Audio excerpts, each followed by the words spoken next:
Hello everyone, welcome again to the channel. Today I want to report to you some news related to Russia and the situation in Ukraine. So the first one is about Ukraine. You see here in the photo Irina Benediktova in the left and Ivan Bakanov in the right. So apparently the Ukrainian president fired them. She was prosecutor general, the head of the country's top security agency.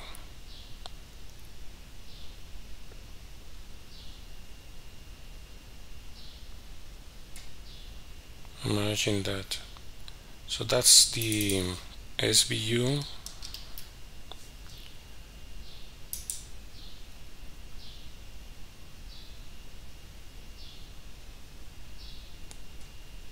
I don't know exactly what is the role of this guy Bakanov because they don't mention it. She was prosecutor general.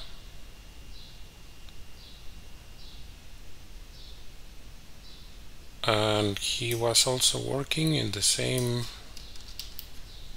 agency. I don't know. It's not very clear. But anyway, they were basically accused of treason. So this is something that is prevalent there. They say that there are at least 651 criminal cases on high treason and collaboration activities of employees of the prosecutor's office, Betrayal investigation, other law enforcement agencies.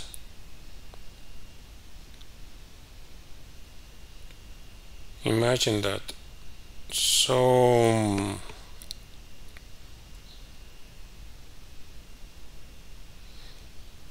they say that he was probably, this Bakanov was the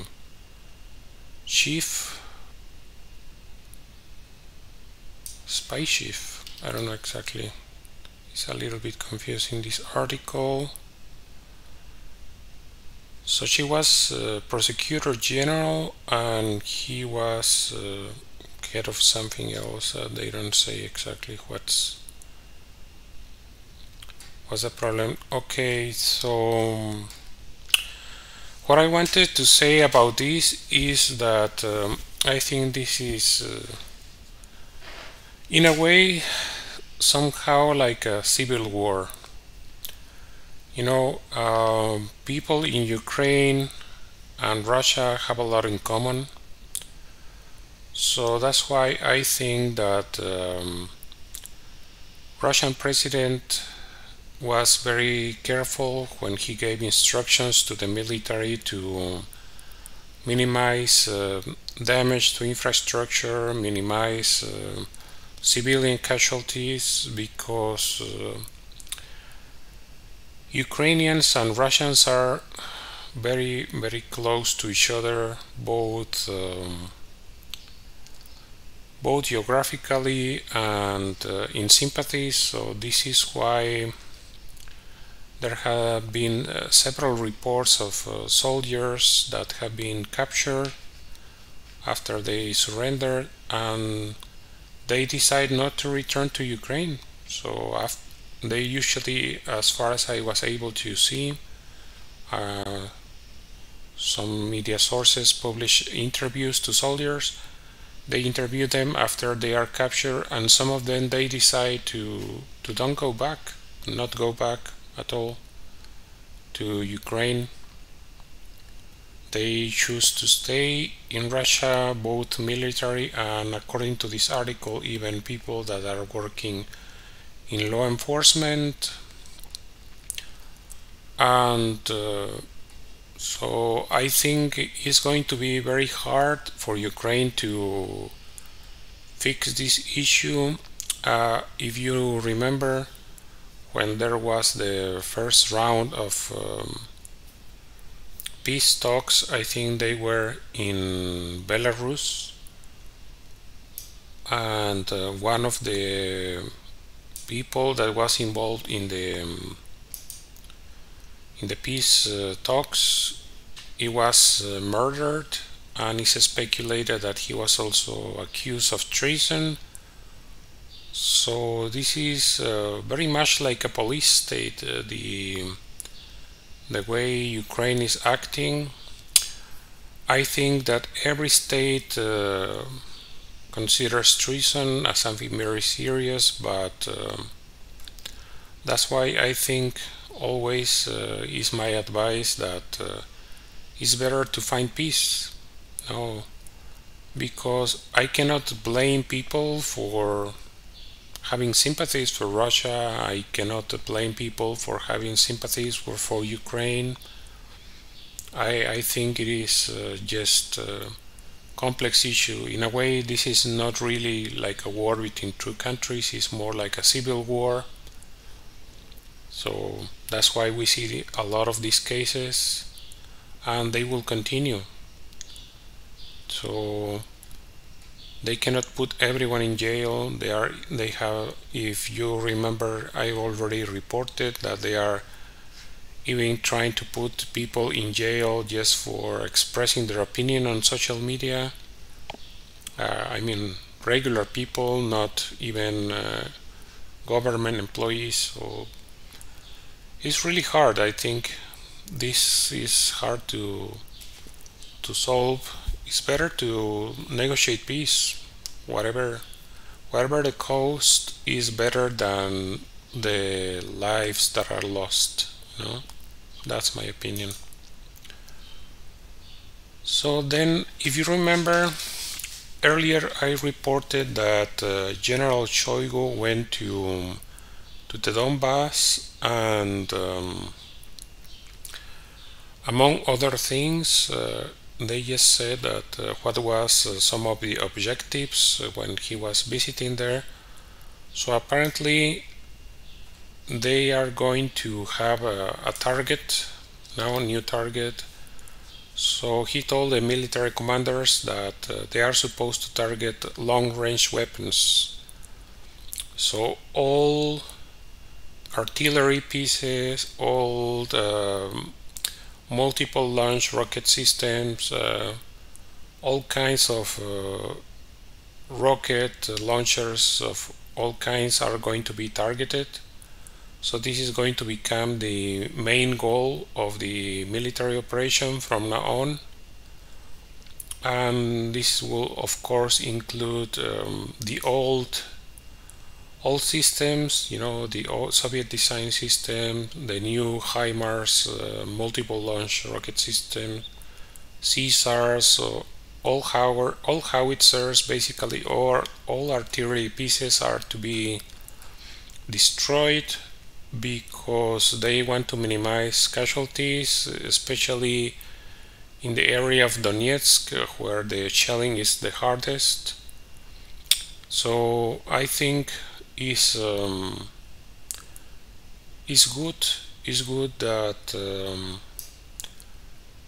the Russian army is going to be focused on that, because it's hitting civilians, so there is no need for this. But the Ukrainian army has this tradition. They started doing it in 2014 when the hostilities started, and they didn't stop. And this has been already documented by several journalists that are working on the ground. This is not me saying it. So I think this is going to change the course of the war for good. Maybe less civilians will die as a result of this. And as soon as this is accomplished, of course, the Ukrainian army will be completely disarmed. It won't be possible to continue fighting. That's my opinion. And then there is this very funny story. So you remember the story about the gas turbine that was sent to Canada, and it was to be repaired by Siemens, and finally Canada agreed with Germany that they were going to return the turbine. So apparently there is a Ukrainian lobby group that is creating some legal case on Canada, and they want to prevent the return of the German gas turbine to Gazprom. Or at least according to the latest news, that's what they wanted to do. They wanted the court to issue an injunction to prevent the Canadian government from returning the turbine to Germany and then to Russia. And that's a very ridiculous story in my opinion, because they don't care about the people of Germany, you know. They don't care if the whole of Europe, which is going to receive gas through the Nord Stream, is going to be affected. They don't care. They prefer that people are affected in a negative way rather than allowing this to happen. So they are doing it here because of this. They say we cannot supply a terrorist state with the tools it needs to finance the killings of tens of thousands of innocent people. So that's what they were trying to do. But apparently, according to the latest news, this is from 18th of July, and this one was from July 13. See? So the turbine has already been shipped, as far as is been lately reported. So this legal challenge failed. Fortunately, I think this was a good thing, in my opinion, that the turbine has been shipped and it will apparently arrive in Russia on July 24th. So that's good news. Fortunately, this legal challenge didn't succeed, but what is interesting is the attitude of the Ukrainian authorities, or even Ukrainian people, or I don't know exactly what they were trying to accomplish with this, you know. They say that this was the Ukrainian World Congress, is a major international diaspora organization. So I wonder, you know, why they don't care about Germany and the German people, but they care about supposedly blocking the equipment to be sent to Russia. Is nonsensical, in my opinion. And this is the latest. They say that the European Union is planning to keep sanctions if the peace in Ukraine is signed on Russia's terms. So remember, I have always told you that peace is better. Well, apparently for the European Union, peace is not better. Peace is worse if it is not done the way they want it. You know, they want their specific flavor of peace, and if there is no peace in their own terms, they prefer people to die. Imagine that, you know. They say it's better to keep the sanctions, you know, and this kind of confirms my perspective that the break with the West is permanent. The sanctions will never be lifted, no matter what, and whatever peace comes to this land, I see it as something positive, but it will not be seen as such by the West, so the sanctions will remain indefinitely, and this will certainly cement the break with the West and with the Western countries. I don't think there is any incentive for Russia to continue trading with the West. I think as soon as Russia finds new customers for their energy products, they will never renew the contracts with the European Union. That's my opinion, and I think a few other journalists have this same opinion, because there is no incentive. You heard this initiative from the United States that they want to impose a price cap on Russian oil, which is very nonsensical. It's a crazy idea that probably will never work, and it's again the kind of arrogance that the United States government shows everywhere in the world. They want to dictate terms to everyone, and that's just disgusting. They don't have the moral authority to do any of that, but they continue regardless. So that's all I wanted to say for now. And I want to remind you of the opportunity to support my work as a content creator.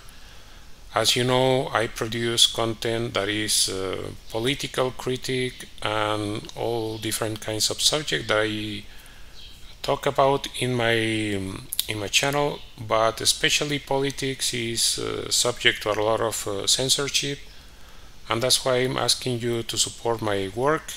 And in the description of every channel, in every platform, I put information about the different systems, different platforms you can use to donate money for my work if that's within your possibilities. I usually recommend Better Wise because it's a very simple platform and you can donate as much as you want. And also you can support my work by liking this video, sharing it in social media, and subscribing to the channel. Only around 20% of people who watches my videos is subscribed to the channel, so if you do that, that will really help for the channel growth. So that's all I wanted to say for now. I hope to see you again very soon, and thank you for watching.